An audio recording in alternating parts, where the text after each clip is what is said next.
What's going on, my Flabby family? It's your boy Izzy. Welcome if you're new. It seems like the Phoenix Suns have a Bradley Beal problem, man. The big three is starting to look like Kendrick, Drake, and J. Cole out here, man. We're about to get into it. But before we do that, y'all make sure you hit the thumbs up for your boy if you like the content. Don't forget to subscribe to the channel. We're trying to hit 300. So if you can help me out with that, I highly appreciate it. And don't forget to get in the comment section and let me know what y'all think about this. Let's get it. Before we get into what Stephen A. and them have to say, man, look at what Bradley Beal did to the group, man, when he first came out in this game. Look at this, dog. Look, he got an open spot right here. Decides to ignore it. Decides to walk around the group. He opened it up for her to get in there. Nah, that's all right. Hey, look, I could be speculating, right? I don't know what happened here. He probably just looked at him and was like, hey, let me go dap up the coaches and stuff. I mean, it's not that big of a deal, but it is a little funny. It's a little funny looking, okay? It's a little funny looking. Now, if y'all don't know, man, he was benched that last game. He came off the bench. Still had a great game. But he came off the bench, and that was something that people weren't used to seeing, man. Bradley Beal coming off the bench. Now, it's a whole rumor that the Phoenix Suns are trying to make Bradley Beal feel uncomfortable so he can get out of that no-trade clause and want to leave Phoenix. But who knows what's going on, man. They did ask him a question about how he felt about coming off the bench. I want to let y'all hear this. Is there a moment for you that's the weirdest part of coming off the bench? Is it like when lineups are introduced? Is it when like the game starts and you're not out there? What moment does it kind of kick in a bit? Every moment. But again, I'm not going to be a distraction. I'm not going to be an asshole. I'm not going to be unprofessional. I'm going to do my job. Do what I'm asked to do. Do you take pride in the way that you're playing despite that extreme change you're talking about? Just with the level that you've played at despite this extreme change, I should phrase it as. I always take pride in my game, like in who I am and what I do, and it's no different. I guess it's just more magnified because it's something that people are not used to seeing. Now, one thing I can say, man, Bradley Beal is going about this very professionally, bro. So I got to give him props. And I do feel bad for him, man, because, you know, he was on the Wizards for the longest, and he was killing it over there. At the end of the day, man, I think he'll find a way out of the slump and, you know, find some happiness in his hooping.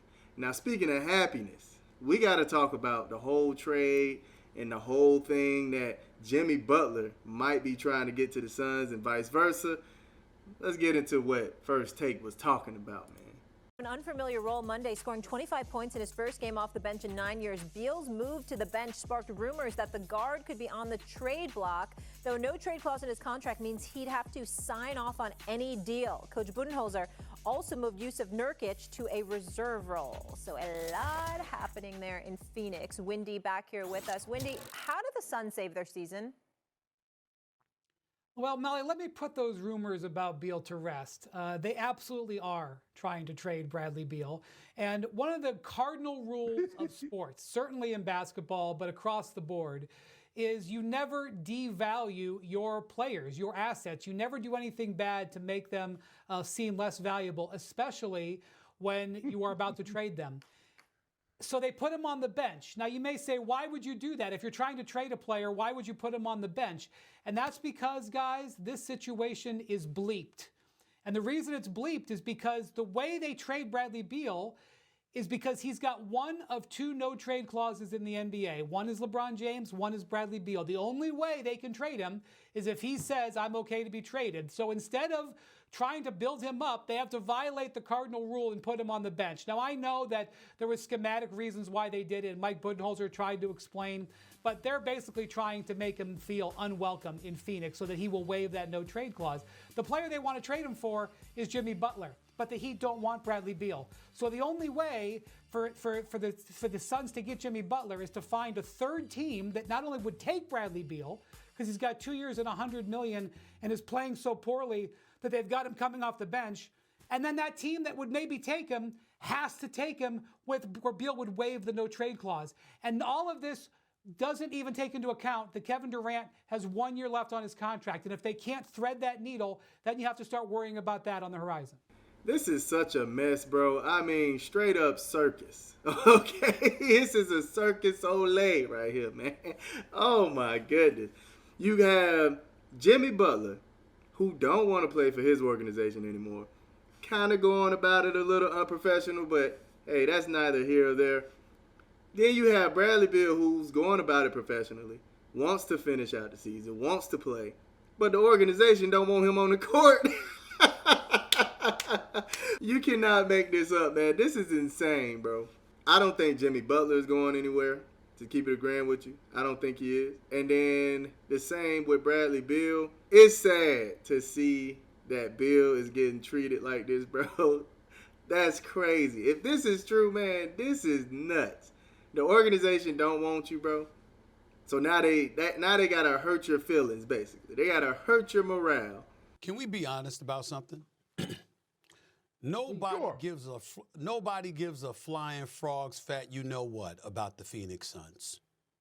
We don't care.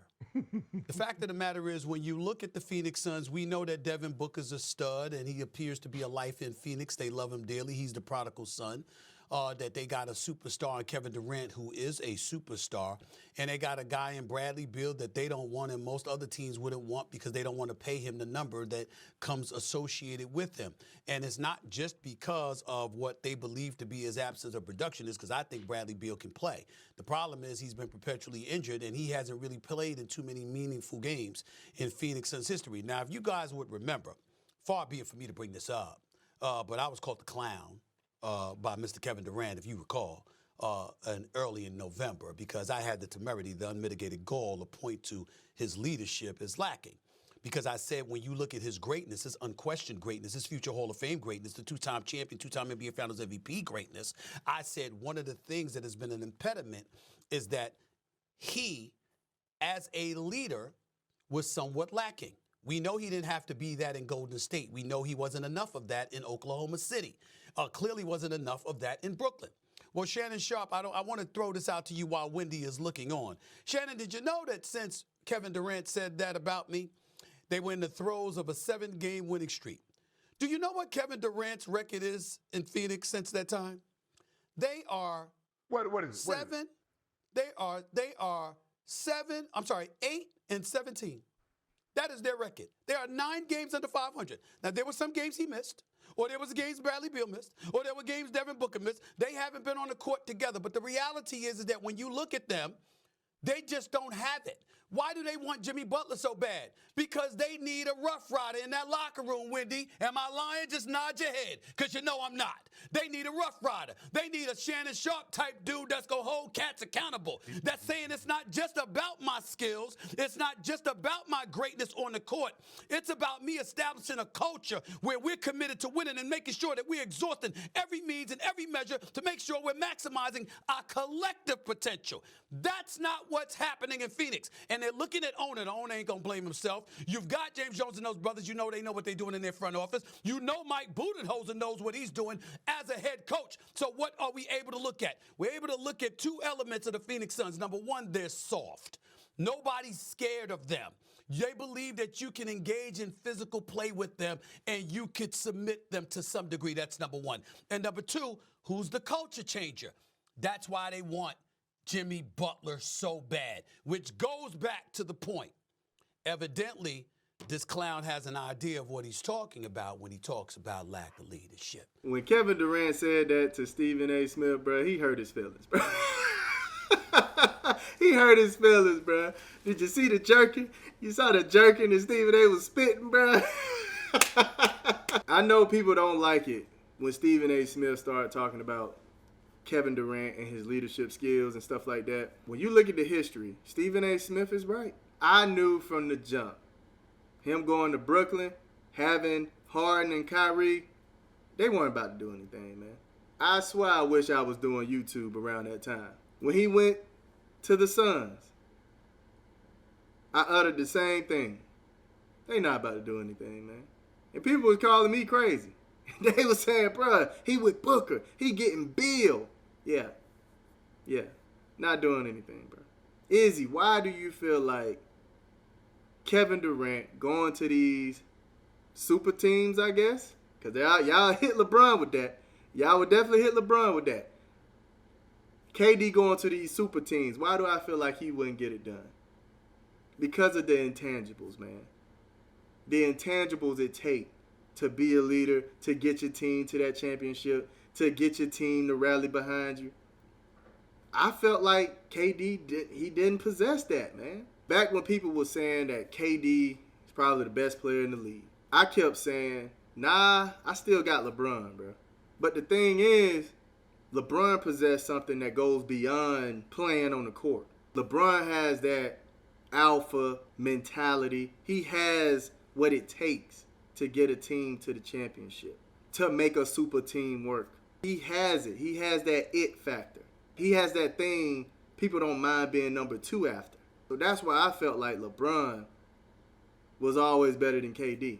Because you need somebody that's going to take you to that championship mentally and physically. A lot of people punish LeBron for going from team to team to team to team. But yeah, you can use that against him, but also that could be used as a plus in his resume. Because that is not easy to do, fam. That is not easy to do. And please stop with the he created super teams. Stop it, bro. Charles Barkley went to the Rockets, and that created a super team. Kevin Garnett went to Boston, and that created a super team. Like, come on, bro. Like, can we stop? Ray Allen. Like, come on, bro. Look, I think Kevin Durant is a phenomenal player. Absolutely. But it take that one player to get a team to that championship, man. Steph is a leader. Steph is that guy they look at, they look for to get them over the hump. Nikola Jokic, leader, the player that everybody look at to get him over that hump.